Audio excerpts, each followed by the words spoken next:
नमस्कार, मैं श्रीकांत चौहान आप सभी का ट्रेड टॉक के पॉडकास्ट में स्वागत करता हूं। कल के दिन में हमने अगेन यूएस मार्केट्स में एक बड़ी बिकवाली देखी। हमारे मार्केट्स भी डेज लो की तरफ आके क्लोज हुए।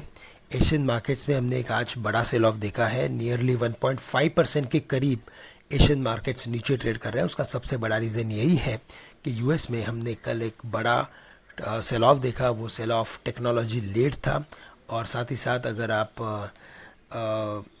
ओवरऑल यूएस में जो डेटा आ रहे हैं इन्फ्लेशन के बाद, जो रिटेल सेल्स का जो डेटा आने वाला था वो भी काफ़ी स्ट्रॉन्ग था और इसी वजह से वहाँ पे जो रेट कट की जो पॉसिबिलिटीज़ थी वो अभी कम होती जा रही है। इनफैक्ट यूबीएस ने अपने रिपोर्ट में ये भी मेंशन कर लिया है कि शायद वहाँ पे रेट हाइक आ सकता है रेट कट की जगह।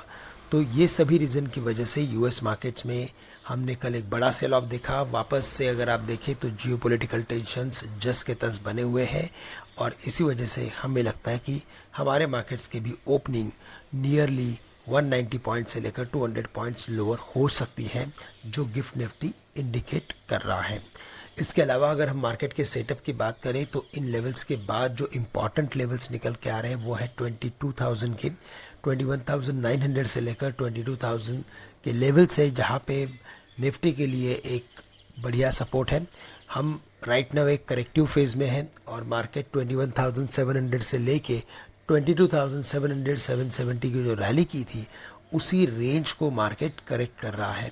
तो हम शायद और करेक्ट हो सकते हैं, लेकिन अगर कॉन्ट्रा व्यू लेना है तो 22,000 के करीब आप कॉन्ट्रा व्यू ले सकते हैं।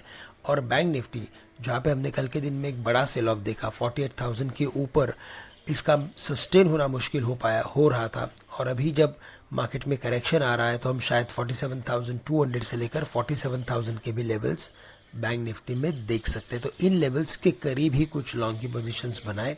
अदरवाइज कोई भी रिबाउंड अगर आता है तो 48,000 के करीब लॉन्ग की पोजीशंस को कम किया जा सकता है।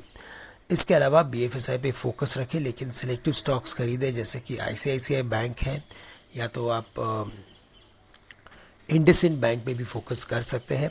लेकिन आईटी स्टॉक्स में हमें लगता है कि और भी वीकनेस बढ़ेगी और यहाँ पे हम और भी वीकनेस आने वाले दिनों में देख सकते हैं। तो इनसे ये पर्टिकुलर स्टॉक्स है with a very short term to medium term view दूर रहे। इसके अलावा हमें लगता है कि मेटल स्टॉक्स में तेज़ी बन सकती है क्योंकि चाइना का जीडीपी नंबर्स एक्सपेक्टेशन से बेटर है। तो मेटल स्टॉक्स पे फोकस कीजिए, लेकिन बाय ऑन डिप्स की स्ट्रैटेजी रखें। स्पेशली स्टील स्टॉक जैसे कि JSW steel, Jindal steel and power और कुछ मेटल्स एंड माइनिंग्स वाले स्टॉक जैसे कि एनएमडीसी, इन स्टॉक्स पे फोकस कीजिए। यहाँ पे हमें लगता है कि काफ़ी अच्छा रिबाउंड देखने मिल सकता है। तो दोस्तों, आज के लिए बस इतना ही। आप सभी से मैं आज के लिए विदा लेता हूँ। आपका दिन मंगलमय रहे। धन्यवाद।